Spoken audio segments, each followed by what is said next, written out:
made it down today, number 28 in the month of July 2022. We say good morning to you and welcome to Up and Go here on the Bridge 99 FM. I'm not alone. My name is Richie B. And it's your girl, Queen JoJo. Morning, Bridge Nation. DJ Audley is here. All right.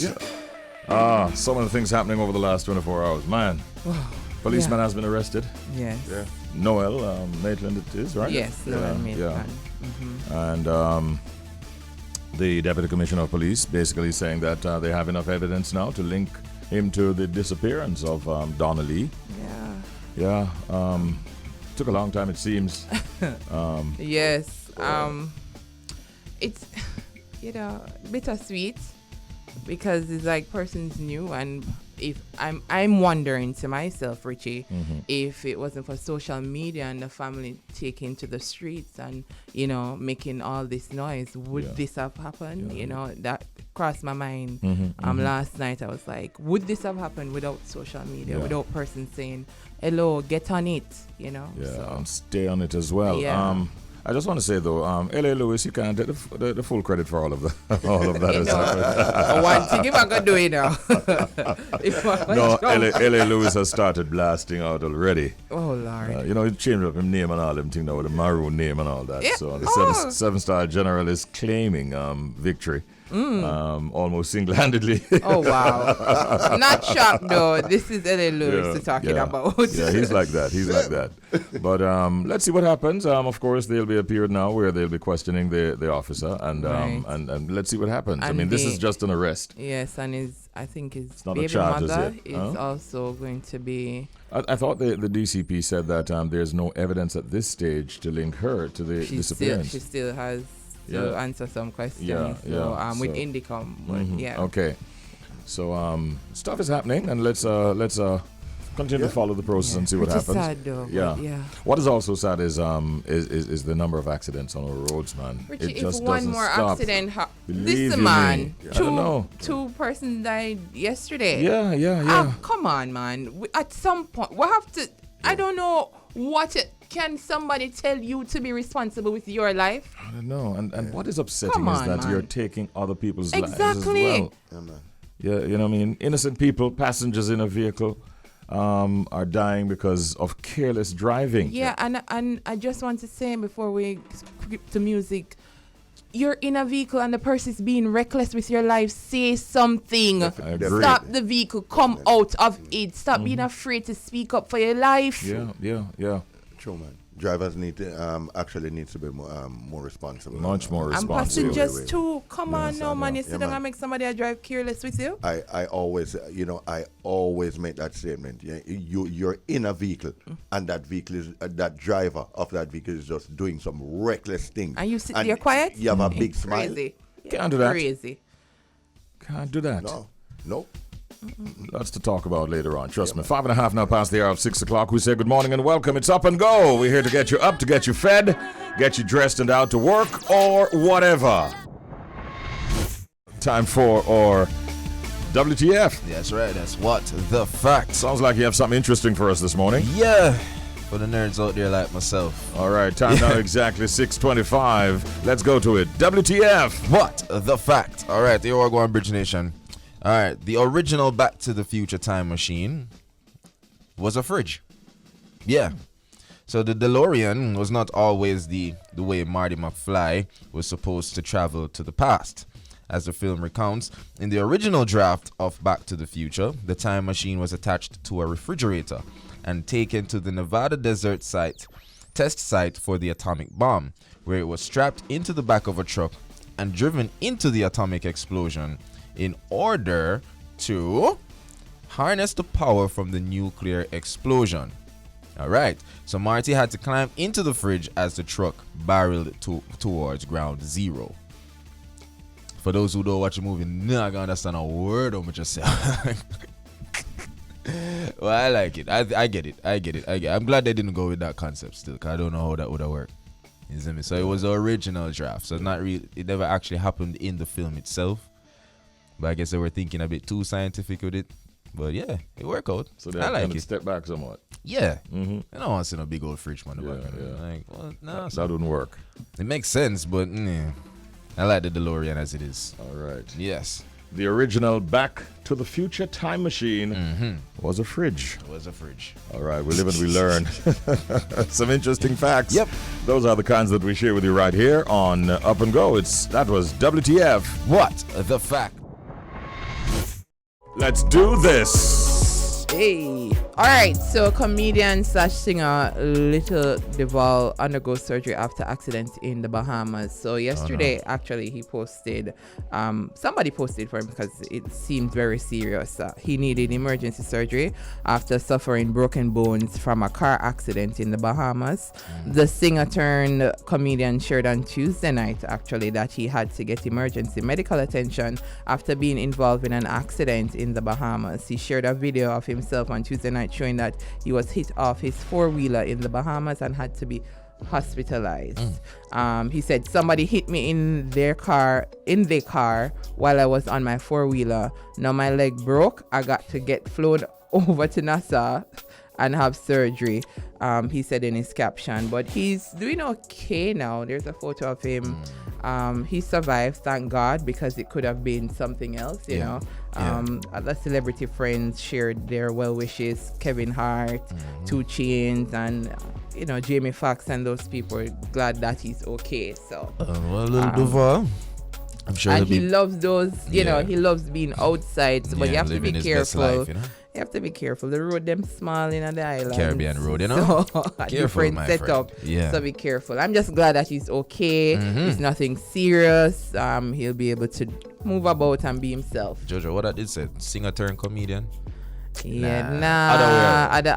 around. I don't know. I was like, hold on, what? Well, big up yourself, Little But Duval. he's a really good singer, by the Yeah. way. Living my best Really, life. really good singer. Yeah. Yeah, man. All right.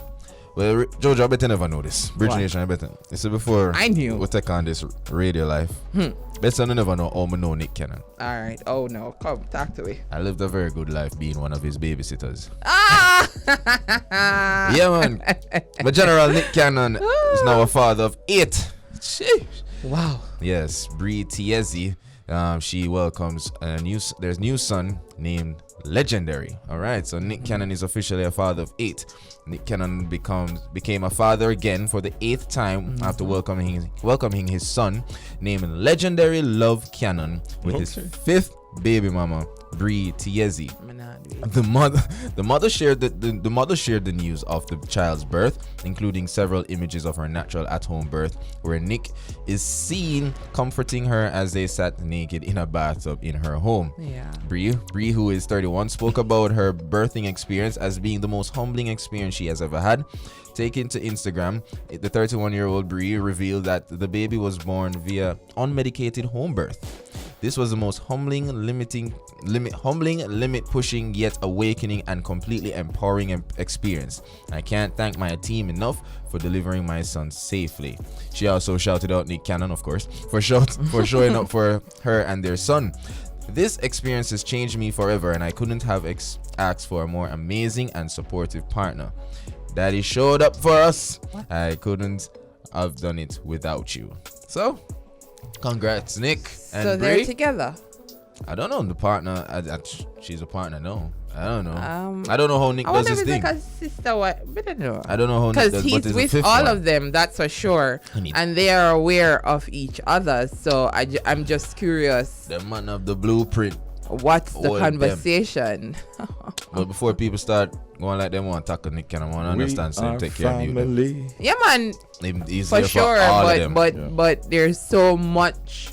He needs to have more money going forward because a lot of he got it. Trust me, he got it. My brother, a lot of he counseling is going to be needed. There are no guarantees that the stability that seems to be surrounding him right now Exactly. will be maintained. Yeah, that's true. Very That's true. long into the future. I'm telling you. And if he manages to achieve that, real If you write a champion, book, real boss stuff. I'm telling Well, you, man of the blueprint. step by step, You get yourself, Nick. do's and Didn't don'ts. he lost a child recently, right? Yes, he did. As well. Yeah, he Yeah. lost a child. So I guess him just say. You know, so I go back up about the one they're looking from this. Ah, jeez. And I see allegedly there is somebody else. There's another woman that is pregnant, but it's not confirmed as yet.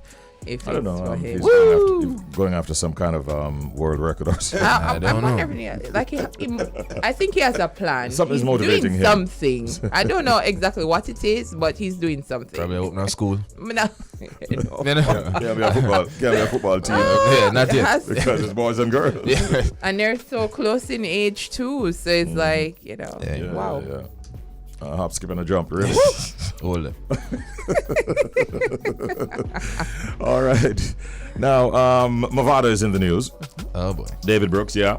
His attorney is awaiting word from the Jamaica's top prosecutor, the Office of the Director of Public Prosecutions, ODPP, regarding possible outstanding warrant for the DJ or Sing J. There's a $30 million fraud case that he brought against attorney Jennifer Masado. And it's in limbo, we are being told, as his attorney has confirmed that they're not sure if he will be able to present evidence in the matter. This is due to issues surrounding whether or not the Gully Gad, as he calls himself, has outstanding warrants for his arrest in his native home of Jamaica. So his attorney at law, Oswest Senior Smith, confirmed that he and the entertainer are awaiting information from the Office of Director of Public Prosecutions with regards to the alleged outstanding warrants. The ODPP is to complete inquiries to secure information as to whether there is an outstanding warrant, and if so, what is it in relation to? So, you know that there was an outstanding situation with him some time ago where the Constant Spring Police wanted to question him in relation to some violence that had erupted in Cassava Peace, a community where he hails from. They were seeking to question him at the time, a few years ago, and he had left Jamaica by the time they had reached out to him and has not returned since. So now it seems that on the face of it, he will not be allowed to testify via video link because of this outstanding warrant that is against his name. And he's trying to recover his $30 million and is going through all of this at the same time. So it doesn't look so good right now for him. No, it doesn't. And we await further word as to whether or not the ODPP will advise that he can go or ahead. he cannot go ahead. You know what I mean? Let's see what happens. Yeah. Wow. All right, so those are the stories inside of Update right now. A.M.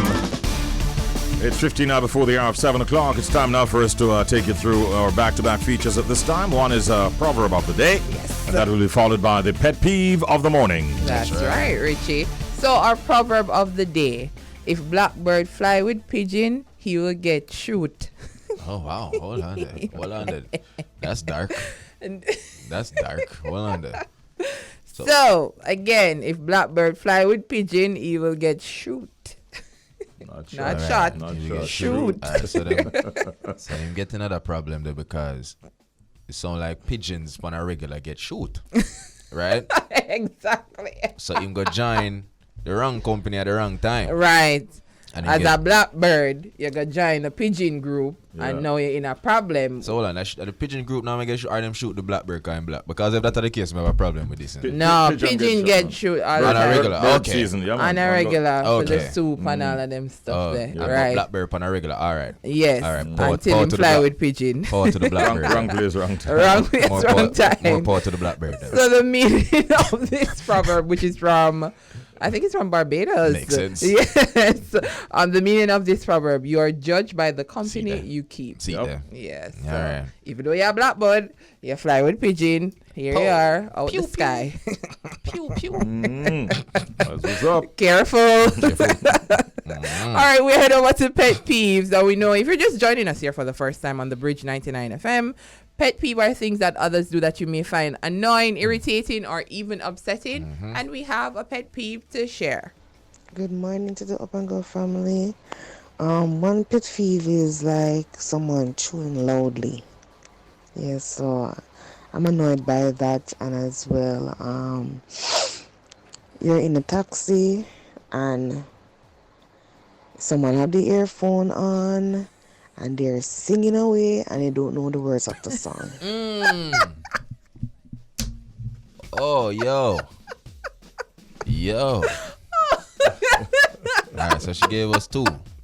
Wow. I think the gum, the chewing the gum came up before by another person. So chewing loudly. Yeah, man. I'm with that one. Yeah, man. The But chewing loudly, the cool. singing the lyrics wrong, annoying you. Wow. Yeah, man. It can get to it, especially if you know the truth. I really think. Really? In a sense. I find it funny. I find it very funny like as well. you because I'm always amazed. How are you singing and you don't know what the words are? What is also very funny is when the kids have Yes, their own have their own interpretation interpretation of a song, My and God. you're like, you know what? Yes, That's I'm with that fine. one. Go ahead. yeah. Better you sing it that way. Yeah. Enjoy your life. Years ago, I went to one of those clubs where you have females who, like dance up a storm. Mm-hmm. So, where you kind of say to them, go, go, like. And I saw that in full effect. And I had to say to myself, really? That's true that way everybody know? She's not singing what is being played. No, it's a totally different interpretation. you know? Yeah, man. If the word is and you see somebody biting their lips like they're going to say bat, you know that them don't know the song, They're none not- at all. they're And you're like, what are you listening to? So I don't know, is it Shells? Yeah. Well, all right. In the case of Uno Express, I'm with that. But we still only going on like karaoke. No, that's the best part about karaoke. People No. going up to sing the song that they have no clue Them not about. no reason forget the word them up on the screen. The- That's why. Sometimes the screen, it a move too fast, bro. It a move too fast. Then people, Spotlight from Jennifer Hudson. Some people still have a stoplight, I don't like leaving under your stoplight. That's a Jano. I can understand. Jano. I can- A year's no enough. I missed this one. I was doing the research. The pet peeve. I missed it. So this listener says 2 pet peeves shop. Yeah. One, Chewing loudly. person's chewing loudly, and the second one, person's belting out the wrong lyrics of a song. So she said she in a taxi, they will listen to this. She's hearing the song that they're playing, but what they're singing is completely different, and that annoys her. I can understand. Worse if it's like a long drive. Oh wow, but. It can be funny too. Yeah, I get it. It can be humorous. I'm with it. Yeah. A lot of people massacre words. All the time. True, that's another point. All the It's a time. good way All to the end up time. learning the song You eventually. know, a lot of people don't say some fest.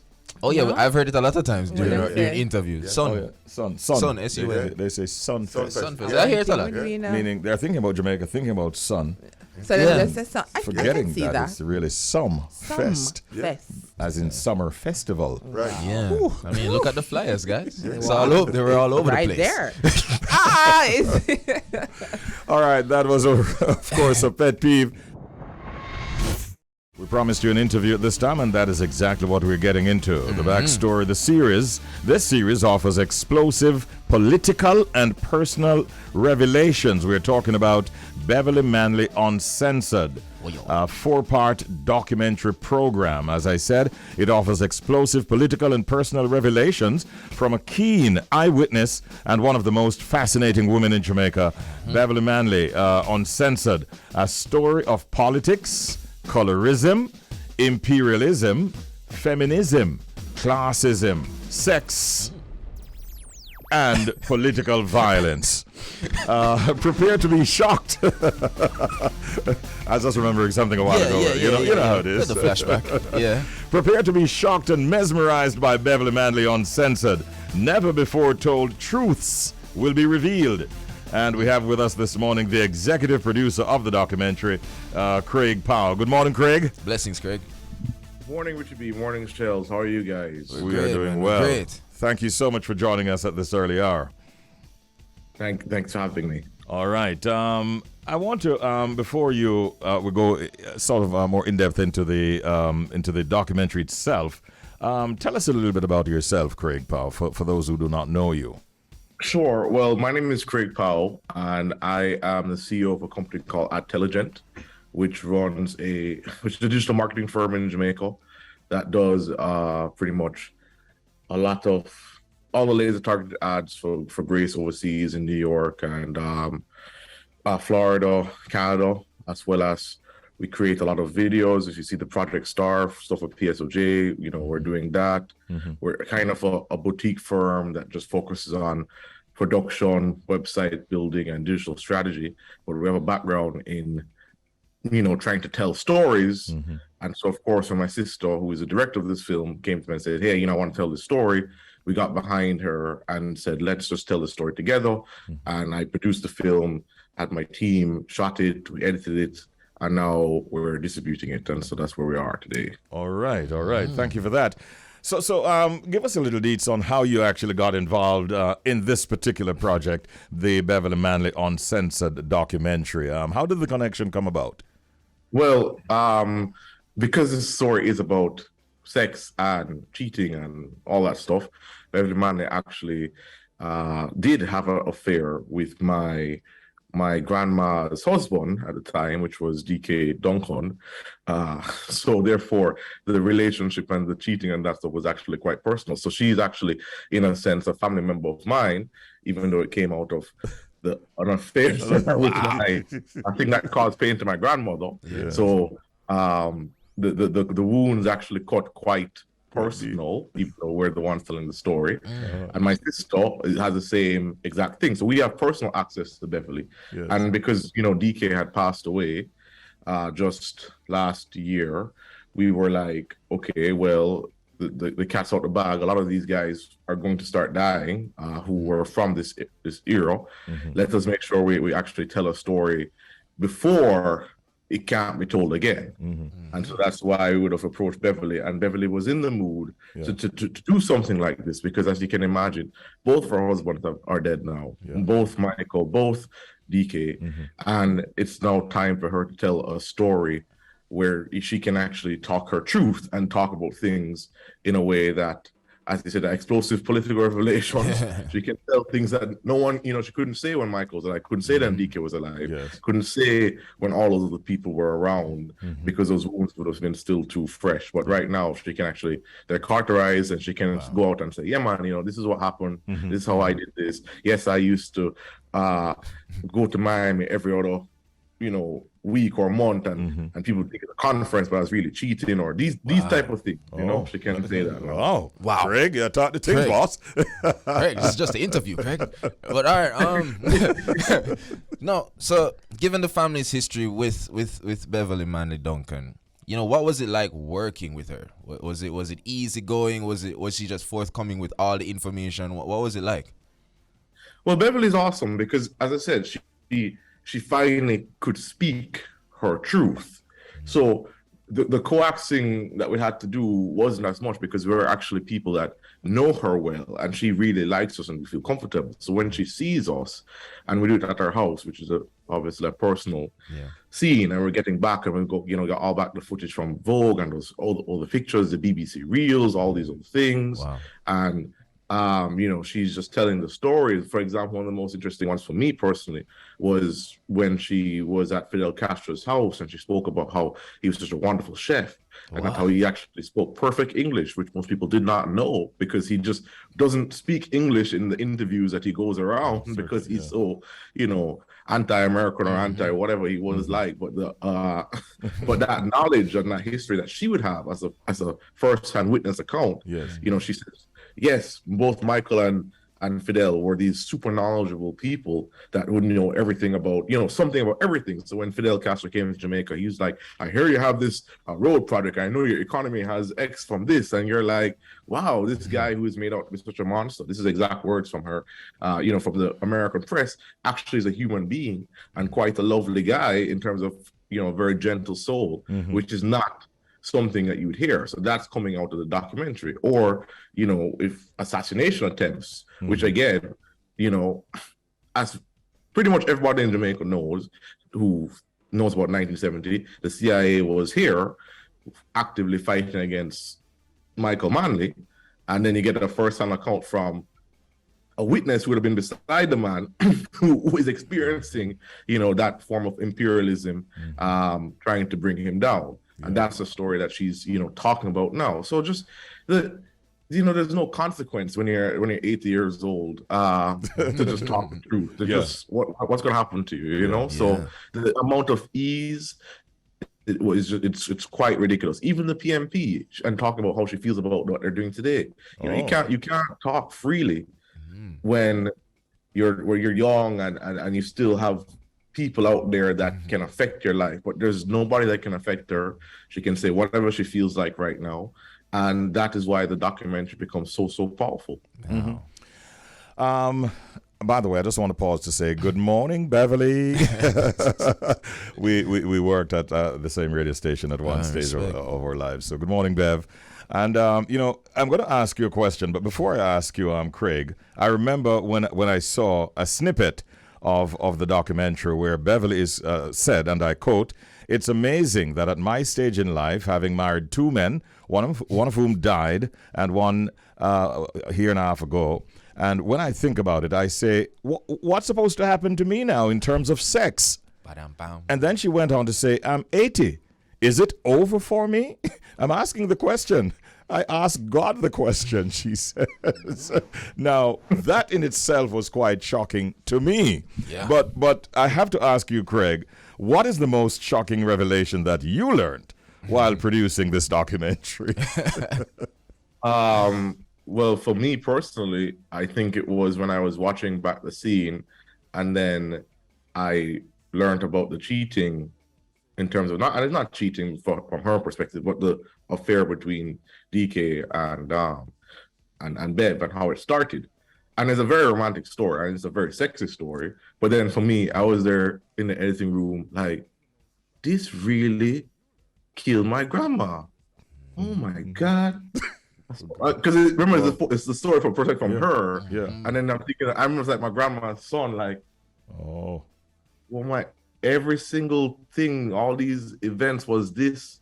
They had a rented house somewhere here, and we edited, so it's a very lovely thing, and she's talking, and it sounds nice, but then from the perspective of like the grandson, you're just like, my grandma just, boy, she get wrecked right there, So that's a personal revelation for me. That was the most, like, just able to see that image. For me personally, that's not gonna be for everybody else. I think probably something around Michael Manley and maybe how Michael Manley lived his life and characters, because he's people want to hear about that, but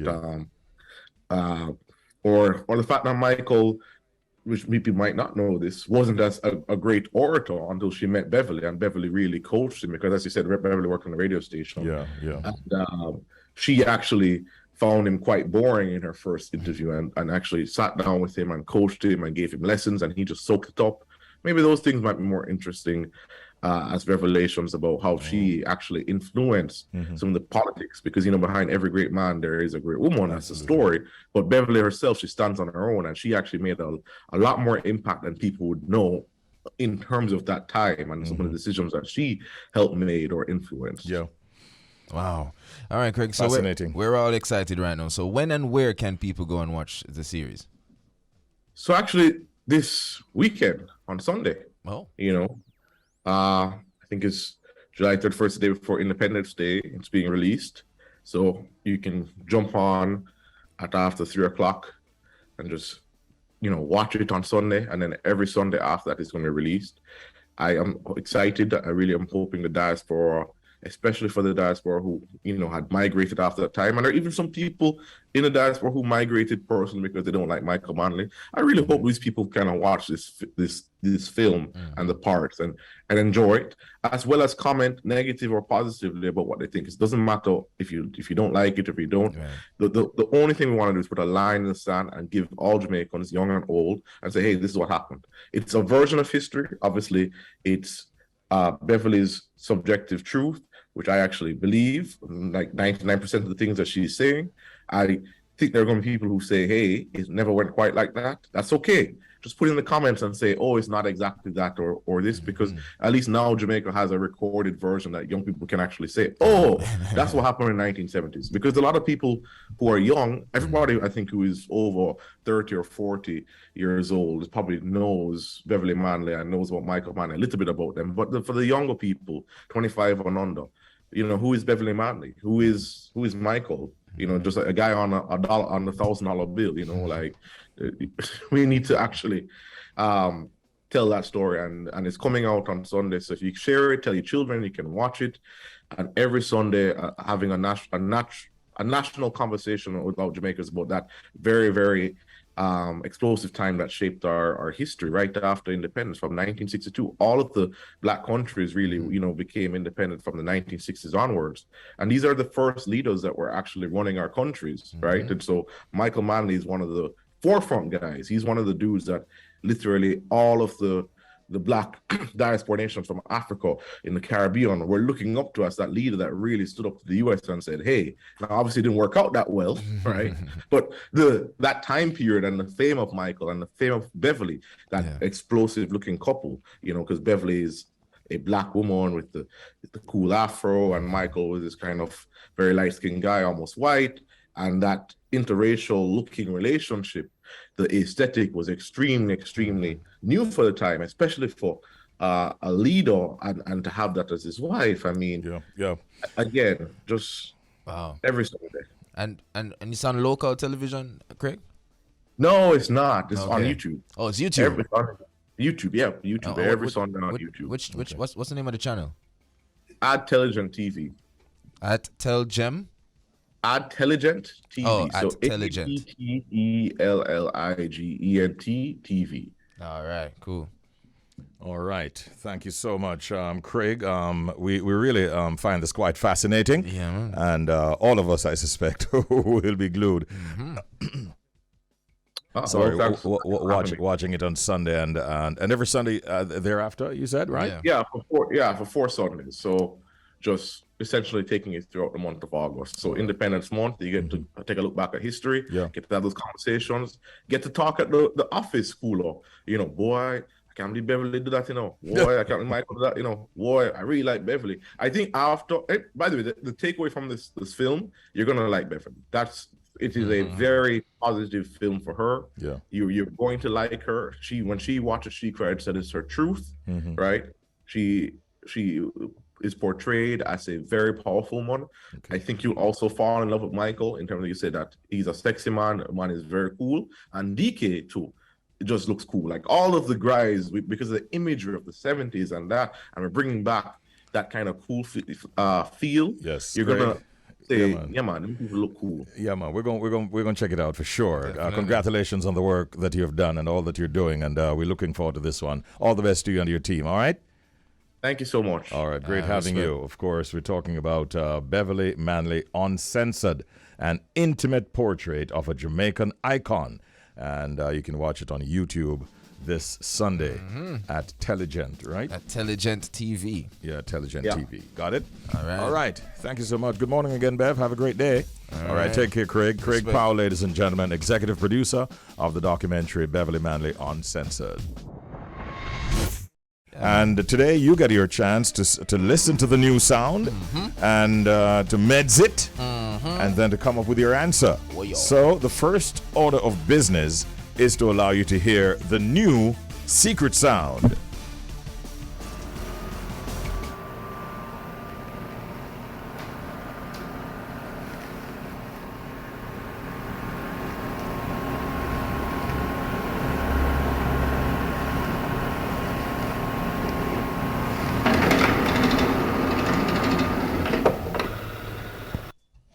That's interesting. That's interesting. I get the feeling that the very last, the tail end of what you just heard, is very, very important to solving that one. I'm here and nice.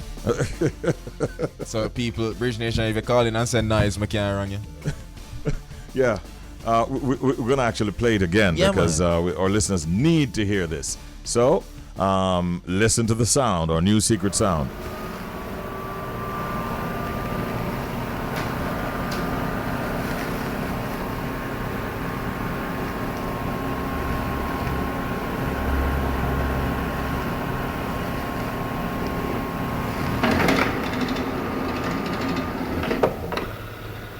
Something go on, and then it's all like, and then just like, oh, something crash or drop or broke up. I don't know. We got 2 callers already. What? Yeah, people are calling in. Secret Sound Game, up and go on the Bridge 99 FM.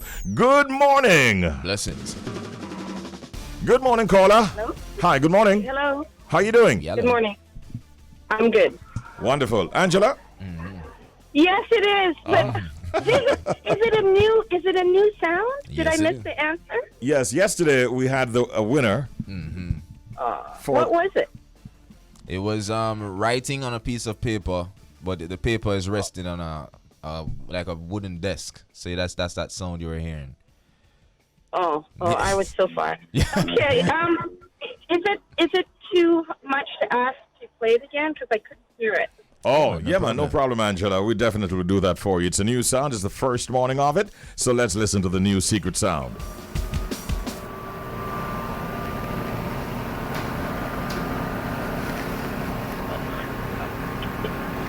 I don't know.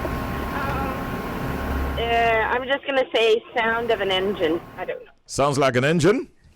Yeah. Can you be more specific? A shredder? She said A shredder. Shredder. Angela, you're really thinking. I like it. First caller for the new secret sound. Woo! If there were one person who deserves to win, that would be Angela. I agree. She tries and she tries and she tries, coming all the way in, I think, from the Old Harbor vicinity. And she said, what? A Shredder? shredder. This could be the day, Richie. Angela! Whack, whack, whack. Thanks for trying, Angela. Have a good day. Oh, yeah. Oh, boy. 876-676-4996. They're trying to pretend like it's an easy sound. Let's see what happens. Good morning. Morning, Richie. Morning, sir. You know already, man. I think I wrote one. Walk on, Tikaros. Go on. There, I'm a general, man. Give thanks for life, man. Glad to have you in the program again. You hear the secret sound, brethren? You know, I'm a general. Same to you, I'm a general, man. Glad to have your ear every day, man. Seeing sound. Kind of missing them from the other day, because, you know, Yeah, busy working. We know the thing up. Yeah, man, I hear the sound, man, general, man. But I get to run over it again, man. See if I can. You want to hear it again? Yeah. Yeah. No worries. No worries, Tikaros. Hear it, yeah. See the sound, yeah, brethren.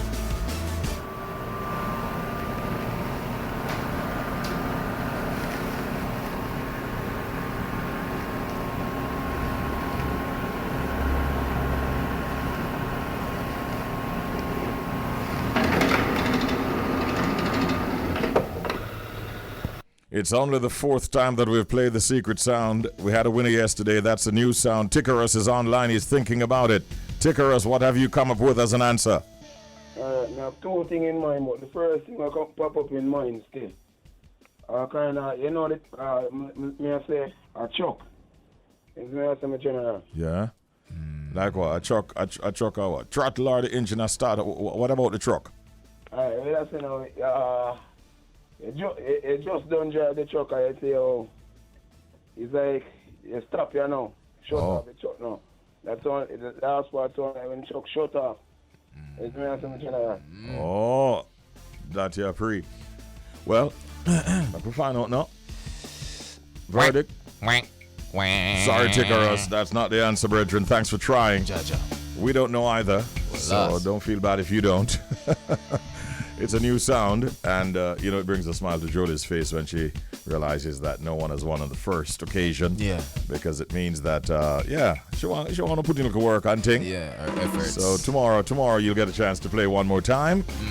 And Jodie, I've been coming up with some really, really good sounds, to be honest with you. It trick a holy power. No, that one. Holy power, you get trick. That one don't make no sense. I might, listening to the sound, Yeah.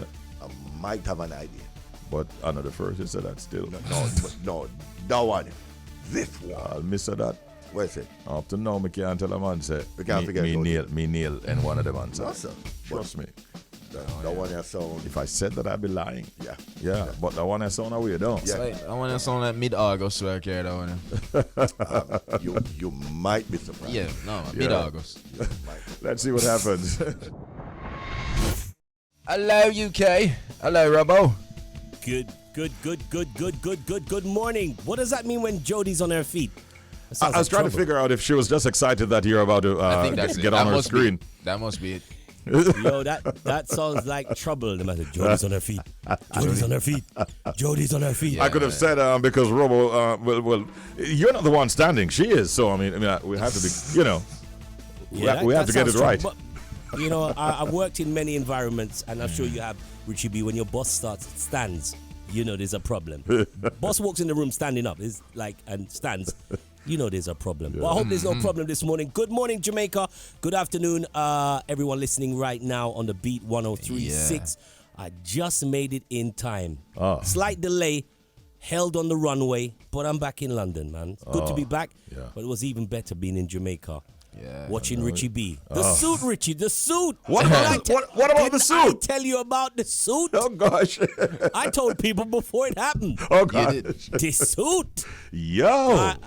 I was watching from side stage, thinking, what a marvelous look.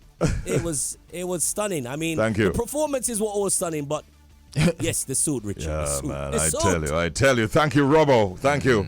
When you have people who have your interest at heart and you step into a store and everybody around you says, listen, here's what would work well with what you have chosen. That is what you end up with. You know what I mean? So what I'm really saying is it pays to live good. That's right. Yeah.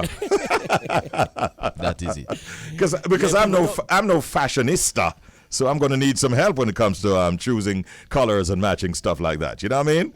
Well, rumors have it that suit was imported from London, UK. That's the rumor. Oh my! No, I want to put that to rest. I was in conversation with some friends of ours in London, but I didn't want to wait, and then it didn't arrive in time. Right. So that was all local production actually. You see what I'm saying, people? People questioning me like, are you sure? Is he good people? I said, of course he's good people. He'll pay double. Oh. But you enjoyed the festival, didn't you? I enjoyed the festival. The festival was great. It was, as I'm sure you've been speaking of it in a way that, you know, I've seen many festivals all over the world, from Germany to Spain to Italy. When you look at how Sunfest, the aesthetics, how that looked, that backdrop. Yeah. You know, all these festivals are great, but one of the things, key ingredients, you have the backdrop, the cool breeze, Jamaican people, and vibes. Oh, yes. Now, I've been to so many. I've been to Rotterdam. I've been to Reggae Summer Jam, many festivals. Glastonbury, the big old Glastonbury. But you just don't have that vibe. And yeah, it's our music, is our culture, and we celebrate it like no other. And I think that is something that, I mean, if you feel like it's not something, it is something. It's a big deal. So congratulations to everybody behind the whole Sunfest. Joe, Scatter, Marcia, the whole team. It's a great advert for the culture, and long may it continue. See you 2023. Oh yeah. We really have to say hats off to them, because they put in a lot of work to bring it to what it was. And you can tell that people were hungry for the entertainment. With the festival not being held for, you know, in that format for some 2 years. So all is well, and a lot of things had to be put in place to make it happen, and the cooperation of many people was required, and was in fact delivered. So it's a good look, and big ups to the patrons. Those who were, a few of them messaged me that the band changes. How long are they going to be, Richie? It's getting but they were out there patiently waiting. If you've been to, as I said, if you've been to the Glastonbury's, you've been to the summer jams, this all takes time. And when you have such a big production and artists who have a big team, you just have to just understand that's what it is. It is a festival. But one of the things that I'll say, let me congratulate you again. There was a period of the show after Bounty Killer, Beanie Man, Baby Sham, Frisco Kid electrified Montego Bay.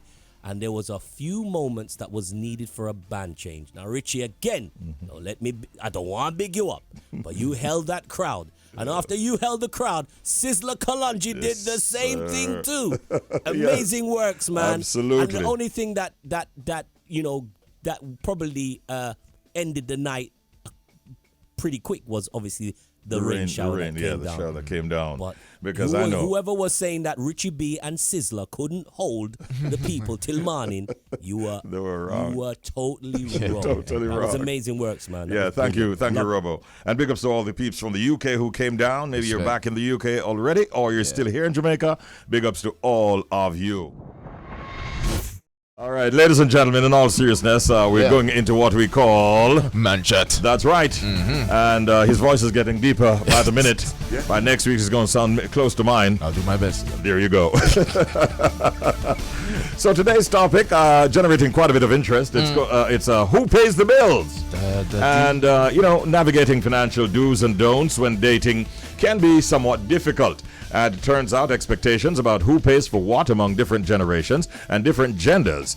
Joining our discussion this morning, we have with us in the studio author, and I did mention transformational speaker Jeffery Azan, who definitely has some views on the subject that he is willing and able to share. By way of a backstory, though, according to a recent survey conducted by Life Happens, in the initial stages of a relationship, 38% of those surveyed said that they should split everything evenly, with this being particularly true among the millennial, 41%, and Gen Z, 41% generations. However, overall, 31% believe that the partner making more money should pay for most things in a relationship.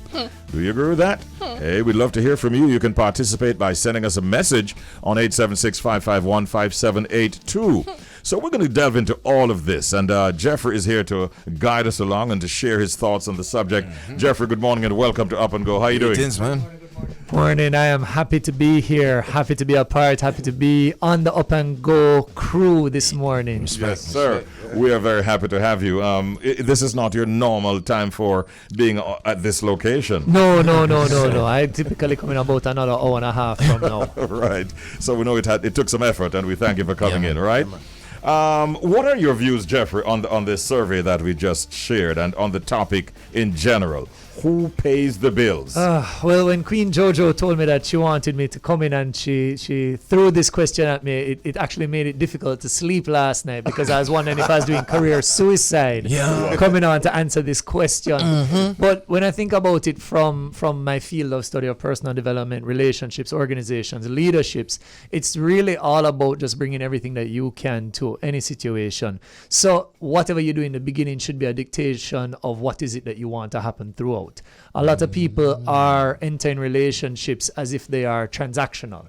So a lot of Gen Z get into it and they're like, hey, how are we going to do this? I want this, or I'm going to transact that, or I bought these tickets so you pay those tickets.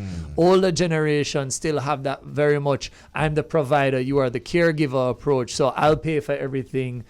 You take care of everything. I mean, my grandfather does not know how things get paid in his house. He has no clue how things get paid in his house. But he brings all the money in, and he gave his wife the checkbook, and he says, you are responsible for running the house. And so they have that, and the dynamic works. And even, there are other generations, younger generations, who they still facilitate that.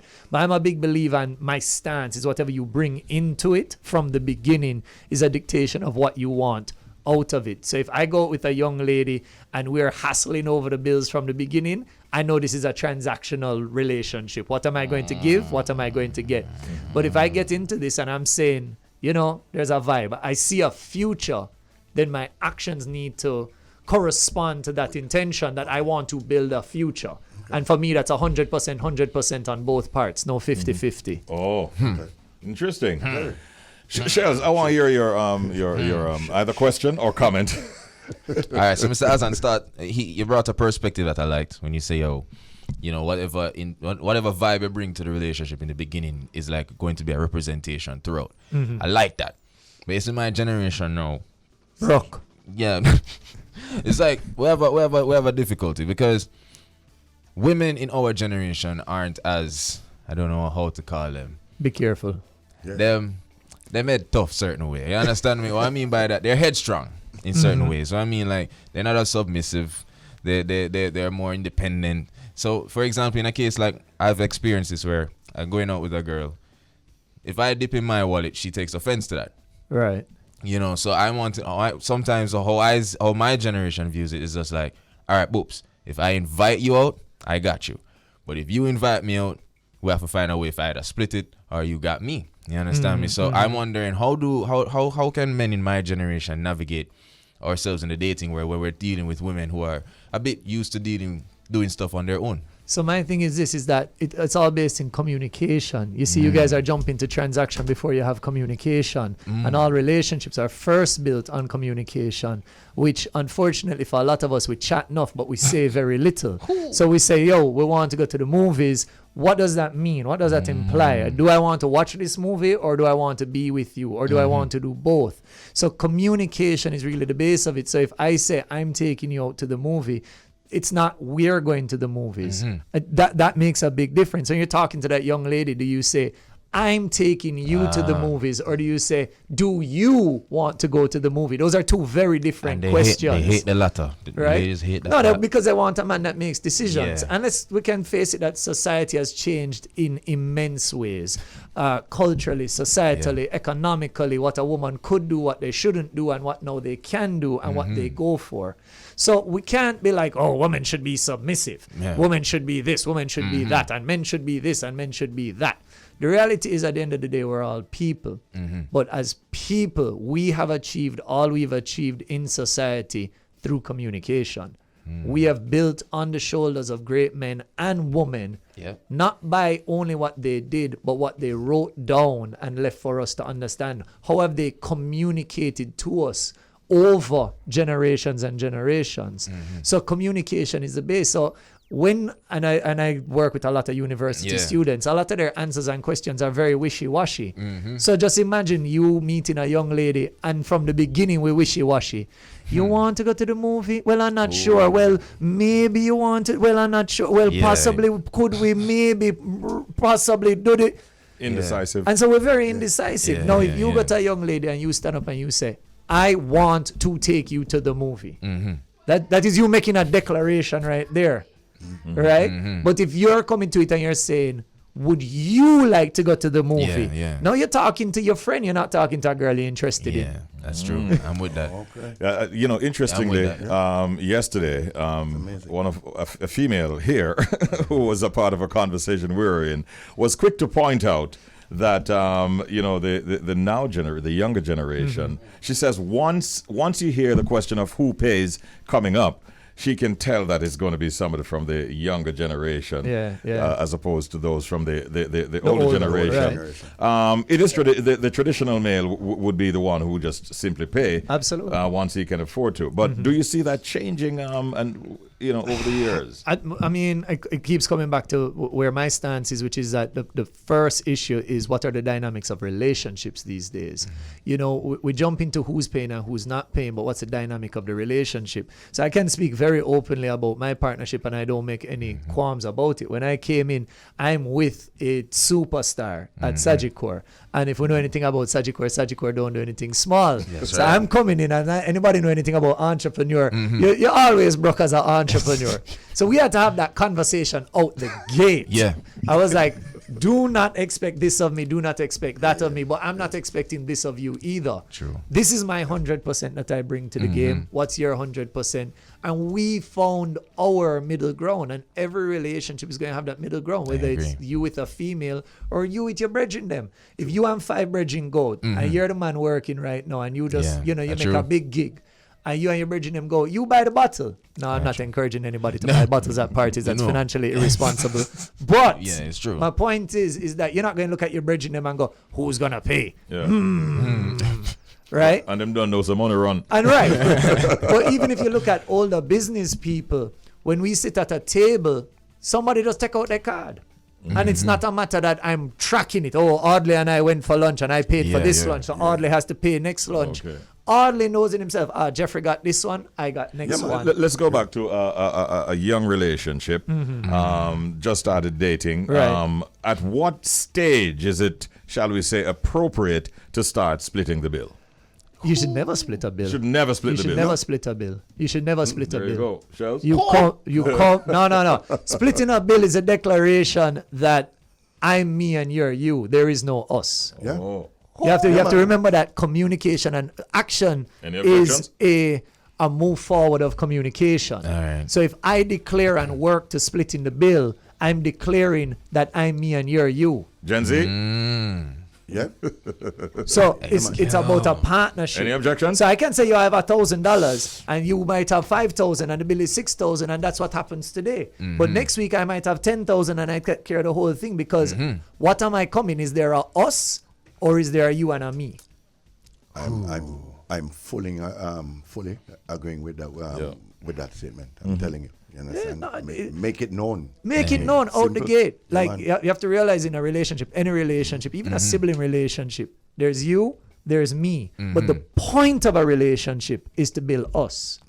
All right. So if you're not building us from the get-go, there is no relationship, there's a transaction. Yep. I just get the feeling that somebody wants to say something. I just get that No, feeling. you see what's happening is that one thing with Jeffrey, you know, he met the point, but when he bring the ideology behind it, he's like, I don't really have much of a comeback. But watch this now. All right. So this, all right. So I get it, right? All right. So I'm in a recent, like a young relationship. Right. You get me? And I have a perfect example. We went to Devon House, you know, the ice cream situation. Right.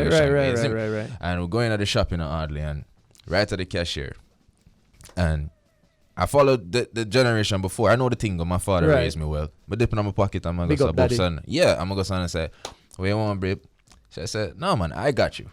So that's what I'm saying with women of this generation. We both know what we bring to the table and we want to take care of each other. So you know what we ended up doing? Right in front of the cashier, just rock, paper, scissors, it now.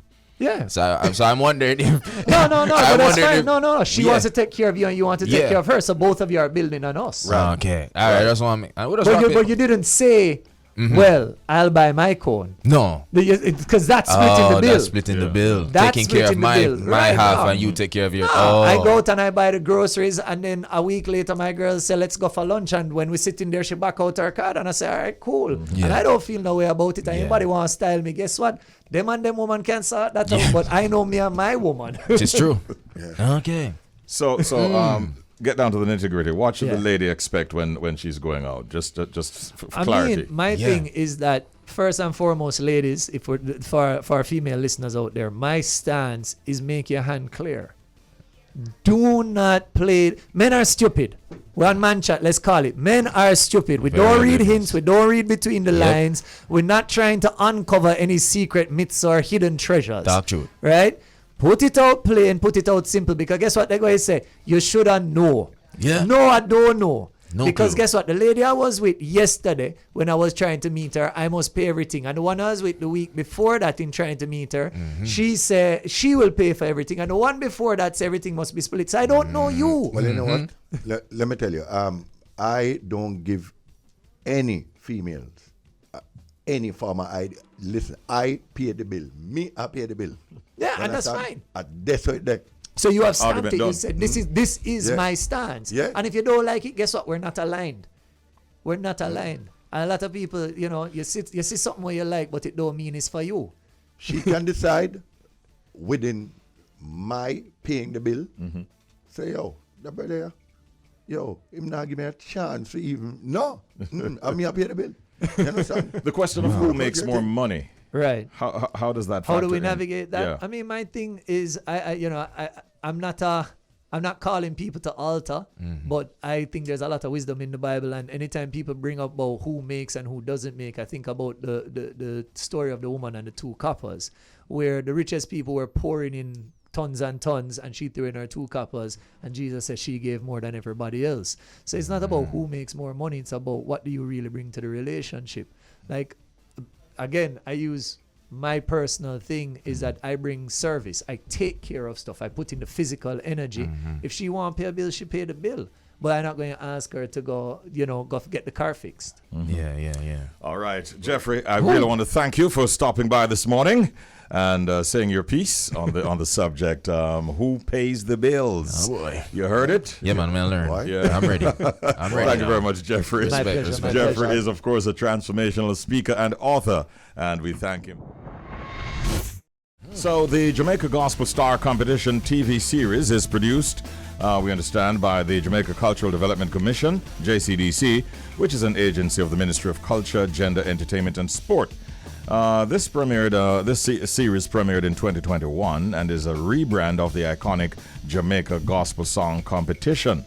And we understand that some 7 contestants competed in the second televised show on Sunday, July 17.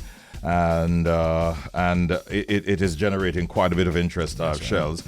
This morning we have a lady who believes that she is divinely designed to sing.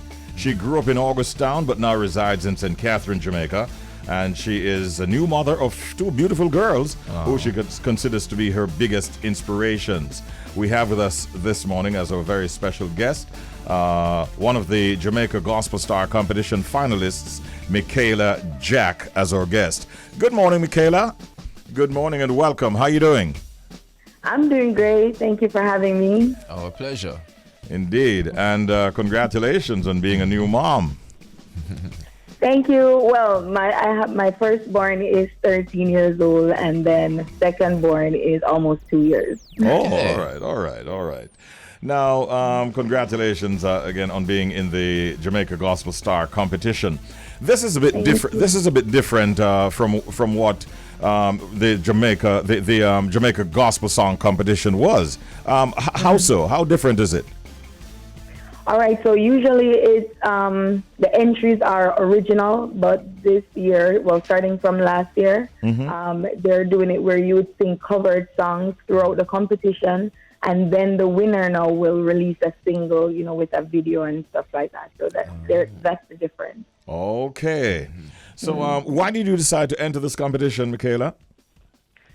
I entered because, I'm on a journey, a spiritual journey. I believe that this is a good platform, to really get myself out there. I believe I was called to sing, to minister through music, and the opportunity arose, and, I took up on it. Agree. Okay, well done. Greetings once again, Michaela. Shells here. So you mentioned that, instead of doing original songs throughout the competition, you guys will be doing covers. So I'm curious, how did you go about choosing your songs? Well, at first, so it's 3 weeks of competition. The first week you get to sing, your favorite song and stuff, and then the other 2 weeks they give us genres to choose from, like different categories. So my first song choice, well, I would say it was divinely picked because I had something else in mind, and then that's the song, that came to my spirit, and it really was a blessing and well received. All right. So you need to have an original, at the end of the competition that you're going to be releasing if you should win? That's right, yes. So how, are you ready with that track, with that song? Well, yes, I have a few, I've been writing, so I have a few in mind, yes. Okay, so if you were declared the winner, you'd be ready to go with your single. Which is right. Definitely. Okay, then. Tell the listeners now, as you have the opportunity, why should someone listening vote for Michaela Jack?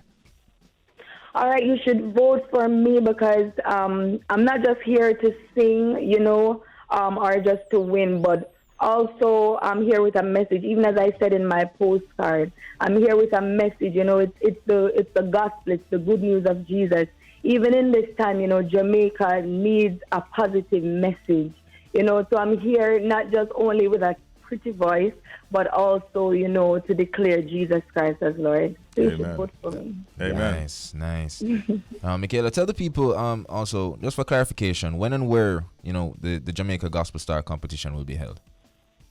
All right, so it's going to be at the Open Arena. It's also live on PBCJ Saturday at 8 p.m. And also you can watch it on YouTube and Facebook Live. All right. And how can our listeners vote for you? You can vote for me by calling or text vote to 1-876-444-8805. All right. Well, good luck, Michaela. Yeah, man. Good luck. Thank you. Obviously, we will not have a song to play now because it's they're doing covers. But if she should win, then she's ready with her single, she says. Good luck going forward and all the best to you, all right? Thank you so much, and thanks for having me. Wonderful, Michaela. All the best.